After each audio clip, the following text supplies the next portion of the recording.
Qiyamətdə deyir, Əl-yevm nəxtimu alə əfvahihim. O gün ağızlarına möhür vurular. Deyərlər, day danışmayın, nə qədər sözlər danışdınız. Day lal olun, danışmayın, qulaq asın, baxın əməllərinizə. Amma bu gecə bizə danışmaq icazəsi veriblər. Bu gecə deyiblər, gəlin istiğfar kəlməsini dilinizə gətirin, əstəğfirullah deyin, bağışlanmaq istəyin.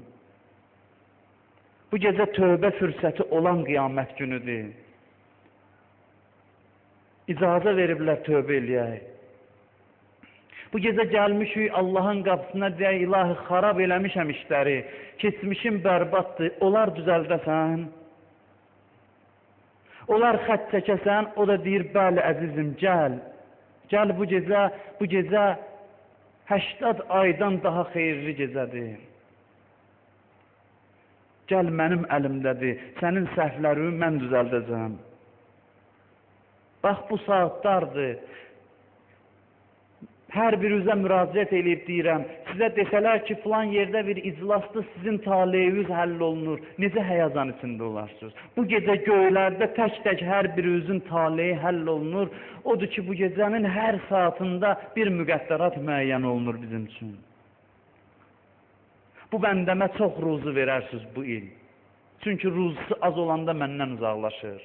Bu bəndəmə əksinə ruzusunu azaldarsınız, çünki çox olanda məndən üz döndərir. Bu bəndəmin gələcəyinə Kərbəla ziyarəti yazın bu il, birinə həc ziyarəti yazın. Bu bəndəmin ömrünün axır ilidir, gələn iləcən ölüm yazın onun üçün, hamısı bu gecə müəyyən olunur. Və bunun hamısını bizim dəyişmək imkanımız var bu gecə. Bu fürsəti Allah bu gecə bizə verib. O gələcəyi dəyişmək imkanımız var. Çox həlledici, çox mühüm gecədir bizim taleyimizdə. Adamın ürəyi əsir başa düşəndə nə baş verir? İndi pərdə çəkilə görəsən göylərdə nələr baş verir? Adam heyran qalar, heyrətə gələr. Bu gecə Allah nəzər eləyəndə, İmam Zaman bizə baxanda bizi nigaran görsə, bəsdir, ağlamasaq da. Görürsən, ata uşağın hərdən cəzalandırmaq istəyir, əlini qaldırır bura, görür uşağın rəngi qaçıb, ürəyi rəhmə gəlir. Bugün baxırlar bizə, nəzər eləyirlər, görsə ki, rəngin qaçıb, heç ağlamasan da rəhmə gələcəklər. Çünki bu gecə bütün göyün rəhmət qapıları açıqdır bəndələrin üzünə. Bu gecə tövbə gecəsidir, bağışlanmaq gecəsidir. Özü çağırıb Allah bizi, çağırıb əl-boş qaytarmaq Allaha yaraşmaz. Özü çağırıb, özü dəvət eləyib. Həzrət Davudla Allahın bir söhbəti var, mən ona işarə eləyib istəmirəm, çox vaxt uzalım, sözümü müxtəsər eləyim ki, duanı başlayaq. Həzrət Davuda müraciət eləyir, Allahla Davud danışır. Deyir, ya Davud, mən əxəbbə həbibən səddəqə qavləh. Deyir, kim birini sevsə, sözünə inanar. Məni sevənlər mənə inansınlar, yəni.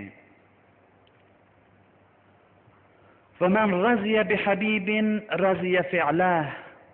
Kim birini məşuq seçsə özünə, kim birinin məşuq olmasına razı olsa, onun işinə də razı olar. İmam Hüseyin ağa kimi. İmam Hüseyin ağa çuxur yerə düşəndə, hər şeyini əldən verəndə, o solmuş dodaqları tərpənirdi, qurumuş dodaqları tərpənirdi. Deyir, mənə çox maraqlı oldu ki, görüm Əba Əbdillah ömrünün son dəqiqəsində bu qədər itki, qurban verəndən sonra Allaha görəsən nə deyir? Mən diqqətlə qulaq astım, çünki səsi çox zəif idi, axıb susuzdu, taqətsizdi, o qədər qılınc, ox yarası vurublar, taqəti yoxdur danışmağa, səsi zəif gəlirdi.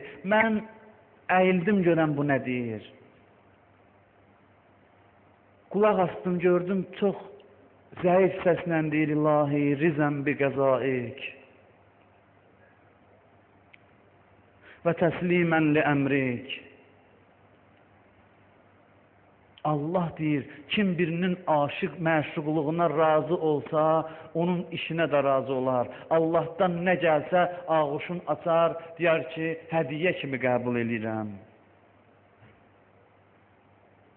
وَمَنْ وَسَقَ بِحَبِيبٍ اِعْتَمَدَ عَلَيْهِ Davud, bir adam birinə bağlanarsa, ona etimad eləyər. Kim məni sevibsə, mənə etimad eləyər. Ən çətin, çıxılmaz vəziyyətdə ümidini mənə bağlayar. Yusif quyunun dibində hər şeydən əli üzüləndə qardaşlarına baxıb güldü. Dedi, bir gün baxdım sizə arxalandım. Dedim, mənim bu qədər qardaşım var, kim mənə neyniyər? İndi Allah belə elədi ki, həmin bu qardaşlar ki, arxalanmışdım, onlar məni quyuya atırlar. Oradakı əli hər yandan üzüldü, kim əlindən tutdu? Allah göndərdi o karvanı ki, onu quyunun dibindən çıxartdı. Kim birini sevərsə, bir məşuquna bağlanarsa, ey Davud, ona etimad eləyər. وَمَنْ اِشْتَاقَ عَلَى حَبِيبٍ جَدَّ سَيْرَ اِلَيْهِ Deyir, kim bir məşuqa aşıq olsa, yola çıxar ki, ona qovuşsun. Ona qovuşmaq yolunu tapar və o yola çıxar. Namaz qılmaq məşuqa qovuşmaq.